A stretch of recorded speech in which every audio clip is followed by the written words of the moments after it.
part of going back and remembering this life is beautiful, rediscovering the sacred nature of all beings. We've lost that over the last few years, especially on social media. We've lost that. There's my camp, there's your camp. My camp's right, your camp's wrong. And not only is your camp wrong, but the second you step one toe outside of my camp, boom, canceled. You're gone.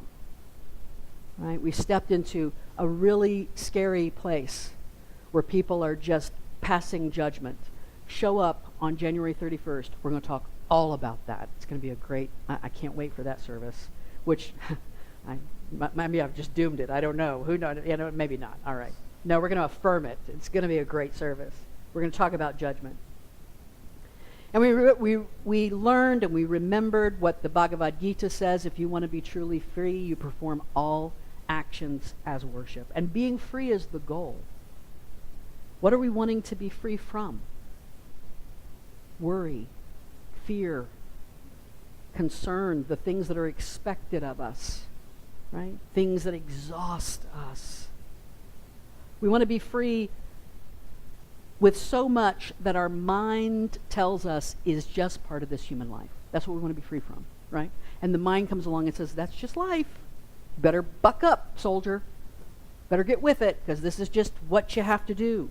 The ultimate point of our spiritual awakening is to remind us of who we are, and essentially, we are free. We are free beings. To snap our ADHD mind away from its hyperfixation on the things of this life and focus it on the sacred. When we do that, we see all beings and all actions as sacred, and we can perform all actions as worship. Seeing other beings as sacred is a kind of worship in and of itself.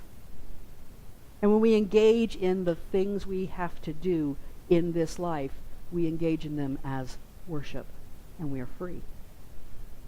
And we learned last week that worship lives in the moment when you encounter God in the core of your being and recognize that presence as your own. Right? We just talked about performing all actions as worship. That's the outward. But now we're saying it's a process in the core of our being as well. Worship doesn't change the outer, it changes the inner. Right? Worship, whatever it is we had to do, still remains. But when we approach it as worship, as a sacred act, then it changes, it shifts. And so now we get to myrrh. Myrrh is the third gift. It's a word that comes to us from an unknown Semitic language. It's what we call a loan word in English. It's not L-O-N-E, it's loan as in loan from the bank, L-O-A-N. We loaned this word. It doesn't have an English etymology, and we get it from a Semitic language. Much like frankincense, myrrh is a resin that we get from a tree. It's the Commiphora myrrha tree, and others in the Commiphora family will provide myrrh as well. And so what they do is this tree, which grows in southern Arabia, Turkey, that area of the world, Ethiopia, it grows there as well. What they'll do is they'll go along and they'll wound the tree every so inches, right?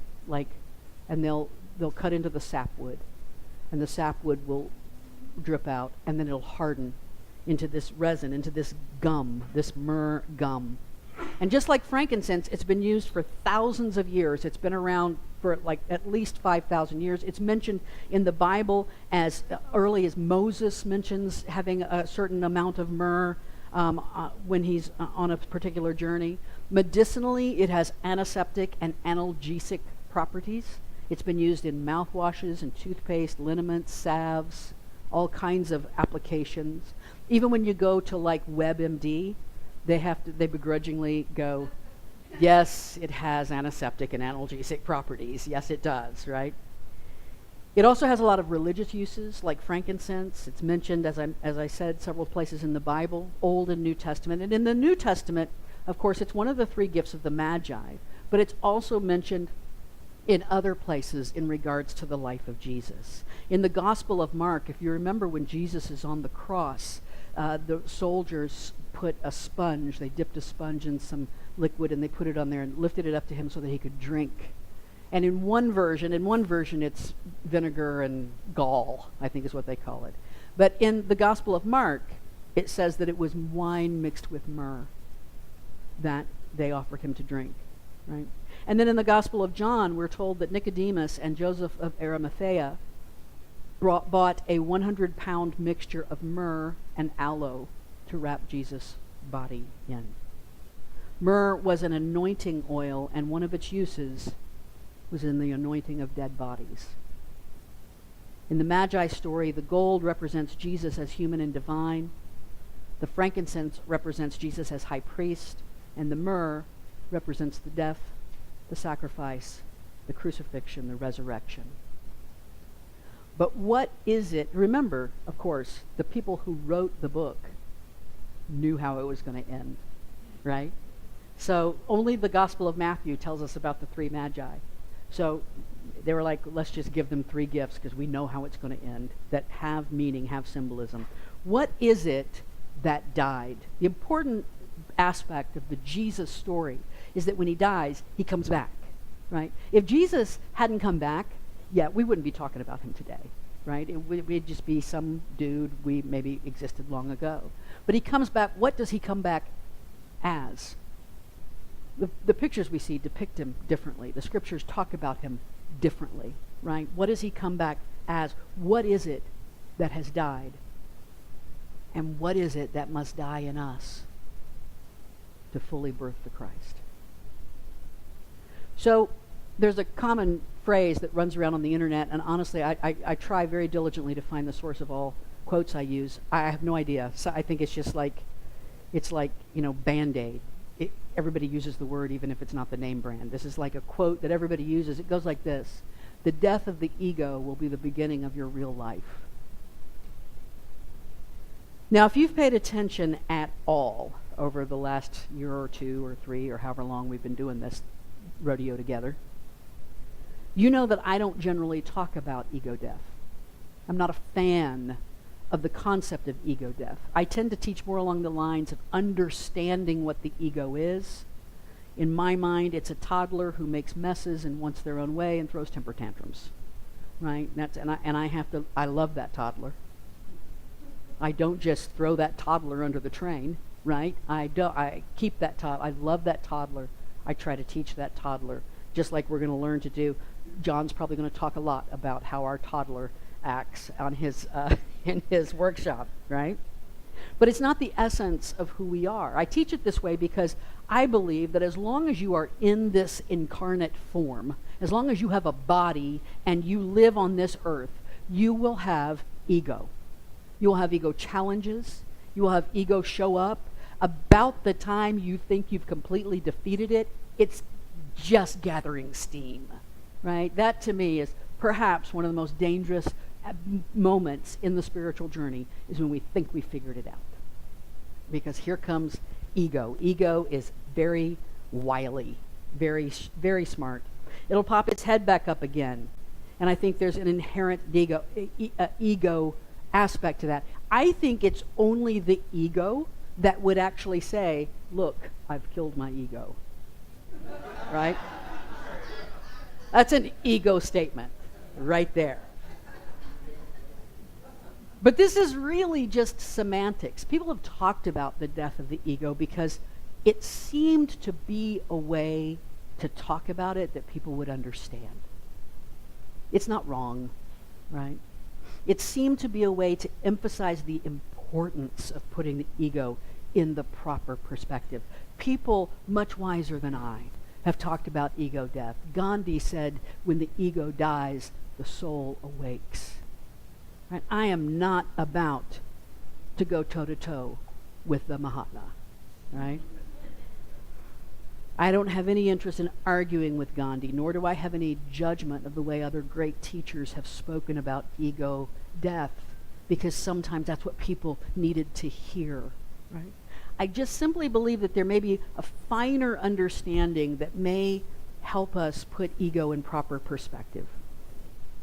If I believe I've experienced ego death, and then my ego arises again, which it will, and my ego arises again, it may be that I then feel like my ego death was a mirage. My spiritual journey has all been a facade. It's been some kind of joke, and I thought I had it and I didn't, right? That's like the worst kind of getting caught, right? Is when you think you know what you're doing and then you walk out because you're dressed really nicely and you're going to prom and you realize you're trailing toilet paper behind you, right? That's kind of the feeling here. Maybe I've failed. And that feeling of failure keeps us even more entrenched in ego, because that's where failure lives.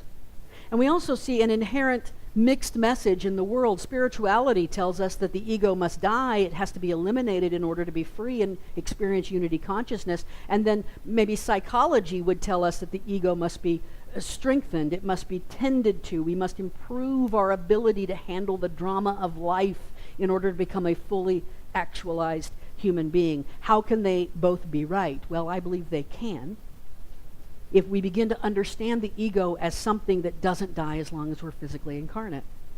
Something that will always need to have a little tending, right? It's always great, I think, especially for someone who's on an actively, consciously on a spiritual path, to find a therapist who understands that, right? Find a therapist who understands that spiritual journey, who can then speak both languages, can understand both of these ideas. It's not a small thing to put new language around the idea of ego death. I mean, this concept is addressed in Jungian psychology and the work of Joseph Campbell, the psychedelic experiences of Timothy Leary and Ram Dass through New Age and Eastern religions. It's at the heart of Eckhart Tolle's teachings. But let's see if we can put a little light on it anyway. So we're going to use the three wise men to do this. I usually try to find quotes by women, people of color. I try to diversify as much as possible on my PowerPoint presentations. But we're going with the three wise men today, right? It seems fitting with the Magi. The first of our wise men is Deepak Chopra. And he's going to tell us what this ego is we're talking about to begin with. The ego is your self-image. It is your social mask. It is the role you are playing. Your social mask thrives on approval. It wants control, and it is sustained by power because it lives in fear. Now, those underlines and those bolds are mine. Because if you took nothing away from this, if you just remembered, every time you hear the word ego, think mask, role, approval, control, power, fear. That's what we're talking about, right? That's what we're talking about. It's the part of us that needs and desires things. It's the part of us that is motivated by fear. Why do we want power? We want power because we're afraid somebody else is going to get power over us. Why do we want control? Because we're afraid something will have control over us and we will lose our control. Why do we want approval? Because we're afraid that we'll be rejected. Right? We're afraid that we won't measure up. We're afraid that we won't fit in. All of these things, this fear, is an important element of ego. So we go to wise man number 2, who is Eckhart Tolle. And he says, fear seems to have many causes.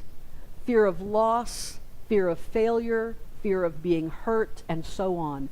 But ultimately, all fear is the ego's fear of death, of annihilation.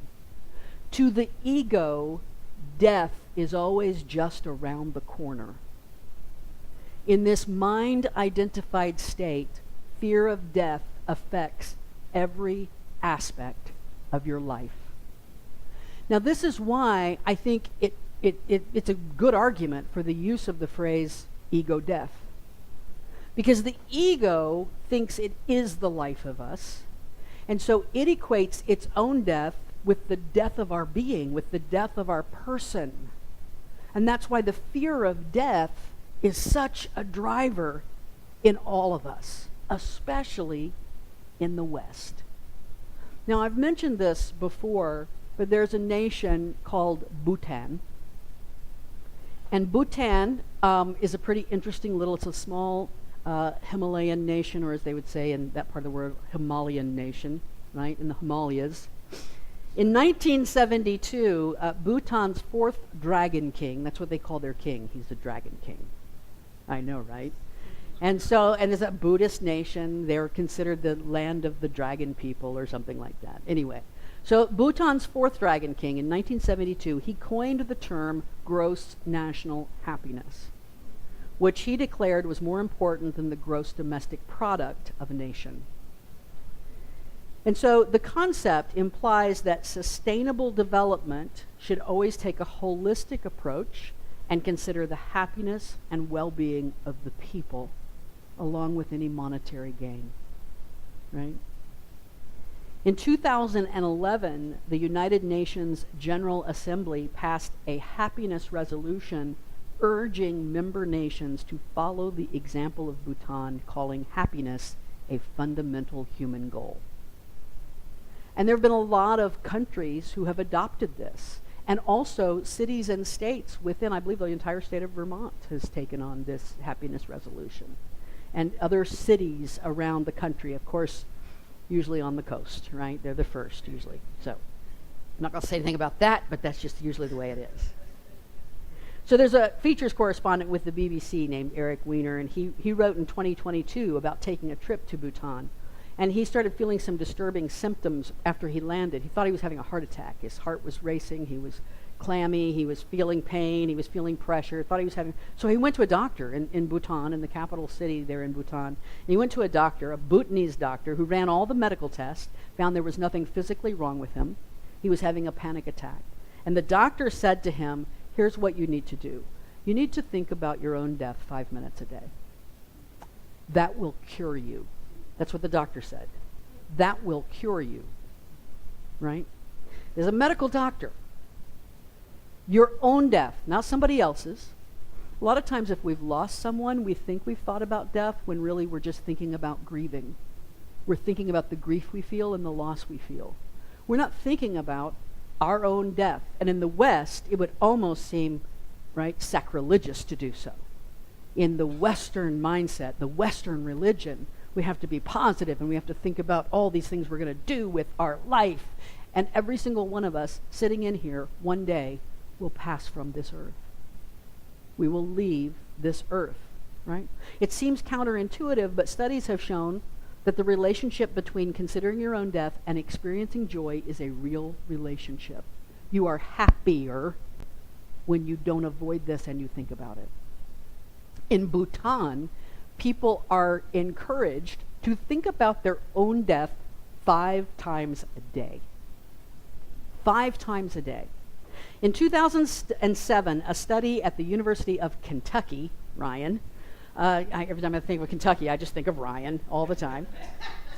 A study at the University of Kentucky supported this idea. So what they did, they separated students into 2 groups. One group was told to think about a painful visit to the dentist, and the other group was told to think about their own death. Right? And then they were asked to complete certain words. One of the words was this. Overwhelmingly, the students who were told to think about death completed this word as joy. The students who thought about the dentist visit tended to complete this word as job, or joke, or jog, or jot. The ones who considered their own death found the joy in life, right? They thought that this is a precious life, and one day I'll be gone, and I'm going to find the joy. Our ego doesn't want to think about death. It sees everything as potentially bringing death. It fights death. It uses fear and panic and anxiety and the delusion of control and power. It seeks approval because approval supports ongoing survival. It's not interested in joy. It's interested in survival. It's interested in existence. Right? But to think about your own death takes you out of ego. Ego, you don't get to win right now. I'm going to go ahead and look this right in the eye, and guess what? I can now feel joy. Because joy doesn't live in the place of ego. Ram Dass is our third wise man. He says this: the ego is frightened by death because ego is part of the incarnation and ends with it. That is why we learn to identify with our soul as the soul continues after death. For the soul, death is just another moment. right? This is why we go within to feel the presence. For the soul, the essence, the pure divine presence, there is nothing to be afraid of. Nothing. I know that can be hard to wrap our heads around because our heads can't wrap around it. Right? The mind can't understand the idea of nothing to be afraid of. Right? The mind can't comprehend that. I think the reason I don't prefer the term ego death is because it sometimes seems like something the ego has to do. The ego has to die. Or perhaps it implies that we have to do something. We have to kill the ego. How do we do that? What are the steps? If somebody would have just tell me the steps, I'll do them. Just tell me what to do, and I'll do it. Like it's a job that we have to carry out. What is the weapon that I need to use to kill the ego? All these questions and the phrase ego death keep the attention on the ego, on the actor playing the role, and you will never kill the ego by focusing on it. You will never get rid of the ego by focusing on it. You're just feeding it. So Eckhart Tolle is such a wise man, he gets a second quote. There we go. The moment you become aware, let's go back, I'm sorry. There we go. The moment you become aware of the ego in you, it is strictly speaking no longer the ego, but just an old conditioned mind pattern. It is the little old man behind the curtain running the Wizard of Oz, right? Looks like it's big, looks like it's powerful, looks like it can overtake us in any given moment, but really powerless. It's just an old conditioned mind pattern. Ego implies unawareness. Awareness and ego cannot coexist. Awareness and ego cannot coexist. Awareness of what? Your sacred self. Your divine essence, the anointed one you are, the Christ within you that you can birth in every moment. You see, awareness is everything. Muji tells people when he's talking about this, just notice. Just notice. The first time he said that, I thought, well, notice isn't a very spiritual word. I want something like center, pray, focus. No, he said, just notice. Just sit and feel the energy. Sometimes if you can just, like, you know this trick? You hold your hands about an inch apart and you can feel the energy between your hands. That is the essence of you. That is the energy of you. It's always there. You're always vibrating with it. To be aware of that. You are not your thoughts. You are the awareness behind your thoughts. You are not your emotions or your drama or your pain or your fear or your grief. You are the awareness behind them. And the more we can learn to step into the awareness space, the less power all of that has. Right? When we do a meditation, I often, as I did this morning, ask you to leave everything aside. Set everything aside. Because I'm inviting you to stop giving any attention to the elements of ego and to just sit in the awareness. Feel the energy inside of you. The very first time I really, really felt it, I mean powerfully felt it, I was doing a meditation. And I was thinking about, I was kind of like envisioning, just like I was envisioning, like, I don't know if the meditation was leading me on this or if I just thought about this. I envisioned this kind of white, maybe selenite, glowing Buddha, just kind of like twirling around inside of me. And I'm just like, I was in this moment, and I felt it. I felt the energy. I was nothing but the energy.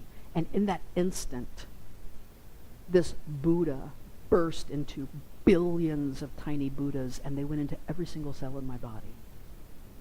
It was such a beautiful experience. And it was somehow, it was like something within me was saying, this is the energy that is in, this is the life energy that is in every part of you. And ever since then, I don't know how to express it. I don't know how to name it. I don't know how to talk about it. I can't give you steps to make that happen. That's what happened for me. Yours will be different. Ever since then, at any given moment, I can stop and I can go, be aware, notice. Oh, there it is. Notice. That's all you are. That's all you are, right? When we can get rid of those elements of ego and focus on the awareness, the Buddha nature, the Christ nature, that is birthing the Christ within. The Christ that's always there. You're always like a pregnant woman walking around with the Christ child inside of you. Carry that image through your week.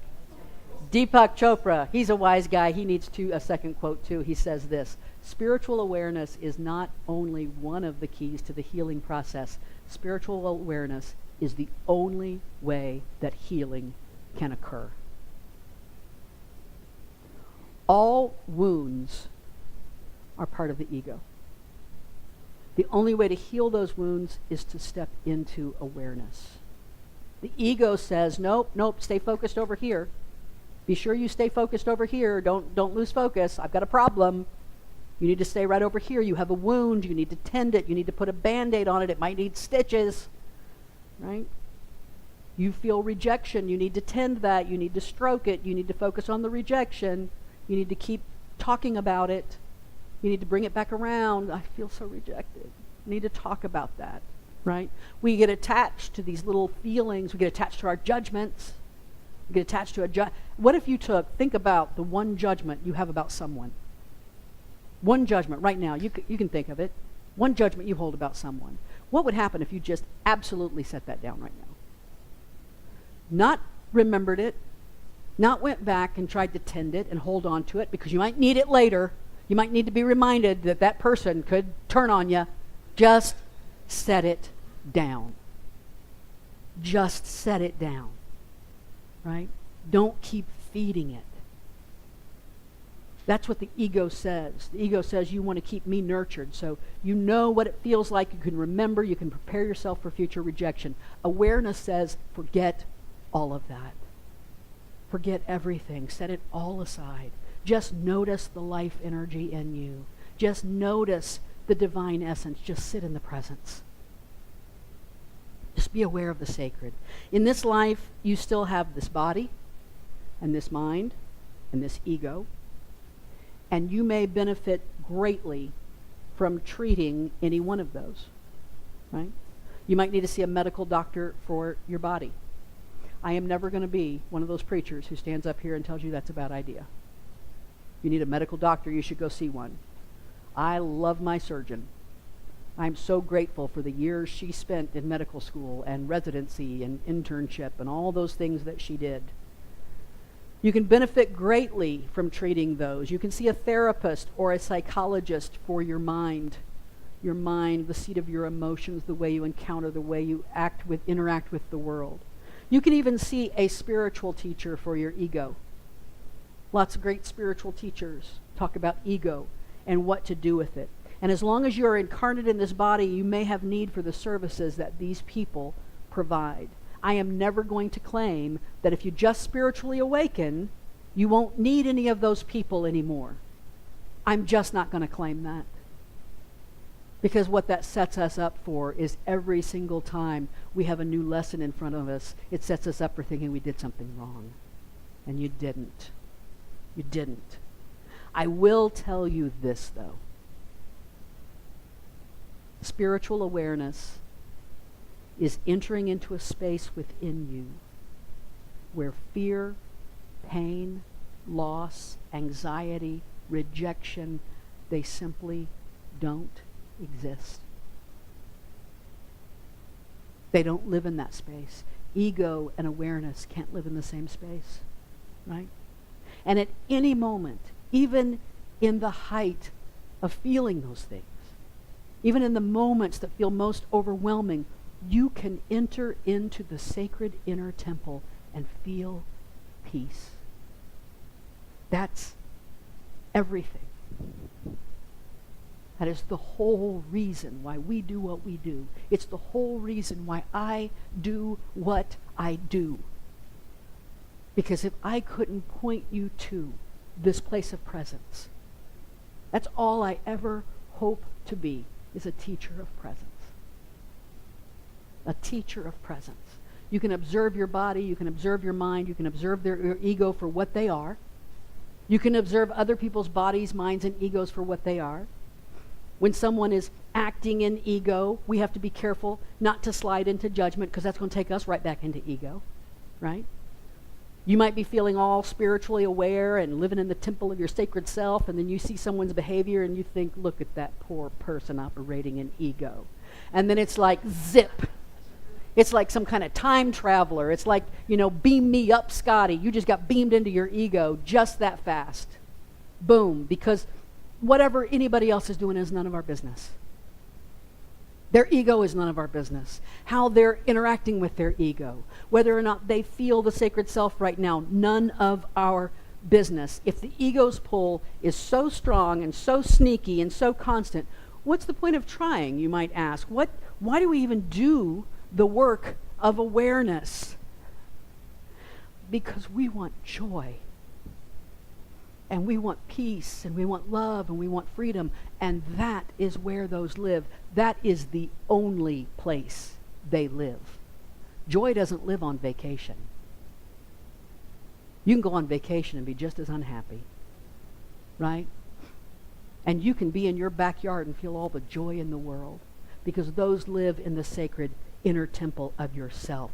It's where bliss lives, in awareness. So the true gift of the Magi is that they provide yet another roadmap, another key to understanding the path to our awakening. You are a marvelous human being, and your essence is divine.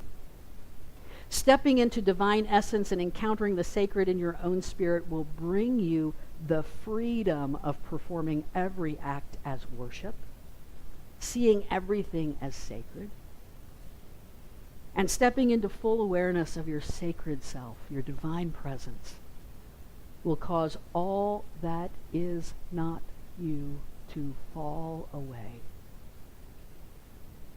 And the pain is not you. The fear is not you. The rejection is not you. The ego is not you. The identity, the struggle, none of those are you. Just as death releases us from body and mind and ego, spiritual awareness can remind us in the here and now that we weren't those things to begin with. Namaste.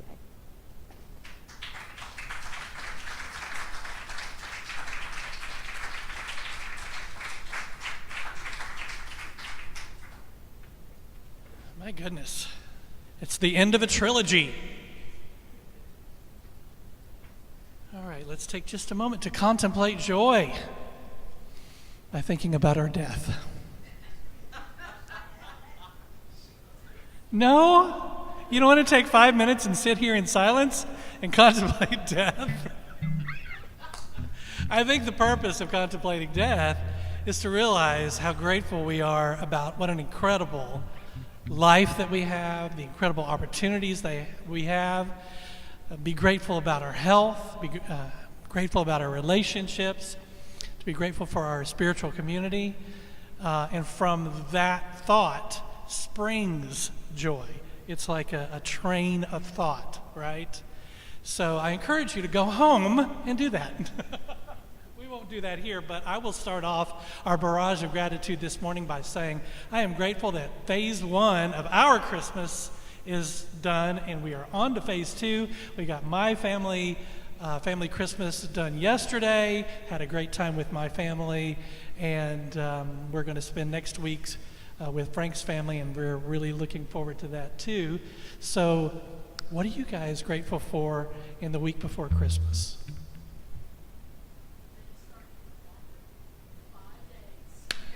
Amen to that. The days start getting longer. That's right, a minute at a time. 30 seconds, hey, we'll take it. What else? The weather has been great. Weather has been great. Except for last weekend. Yeah. What else?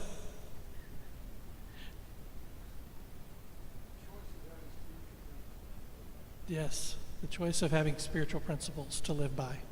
Yes, that is a wonderful choice to have, and these are great ones to live your life by. Absolutely, that's all I'll say about that. Who else? What else?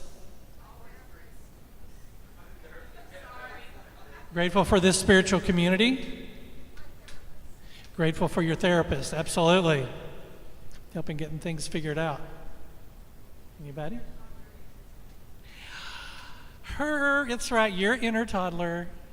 In that toddler or and that toddler? And this toddler, okay. That's right. 2 toddlers, ladies and gentlemen, right here. Anybody? Anything else? Yeah.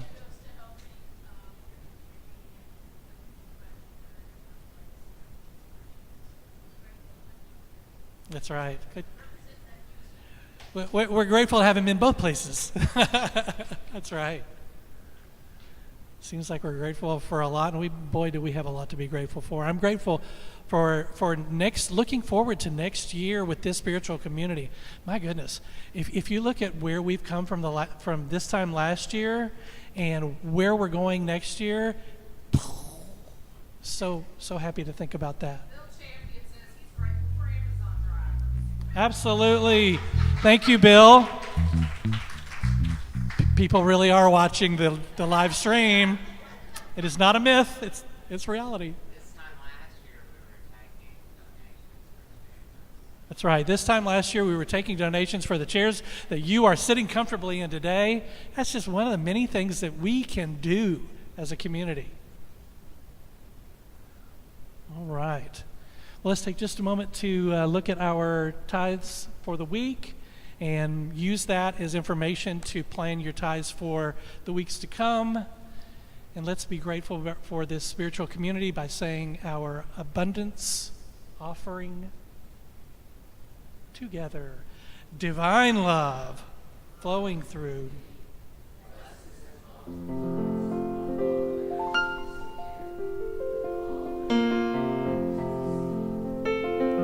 Living in a world of infinite abundance.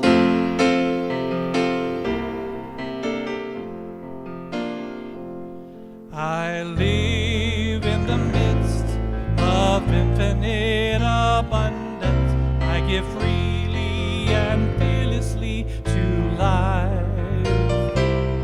I live in the midst of infinite abundance, and life gives back to me. I live in the midst of infinite abundance. I give freely and fearlessly to life. I live in the midst of infinite abundance, and life gives back to me. And life gives back to me. Let's take that into this week. Remember, as we're opening our presents, how abundant our life is. Absolutely. All right, everybody, remember to check your What's Happening for all the events that are coming up. I want to put a plug in for the Christmas Eve service that we're having next week. It's going to be beautiful, candlelit, and intimate. So be prepared to come and share with your spiritual community. So let's, same time, everything's the same. It's your divine appointment for Sunday mornings. All right, so let's stand up as we are able. Let's do our prayer for protection. Here we go. The light of God surrounds us. The power of God protects us. The presence of God watches over us wherever we are. It is, and all is well.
so much, everyone. We'll see you next Sunday.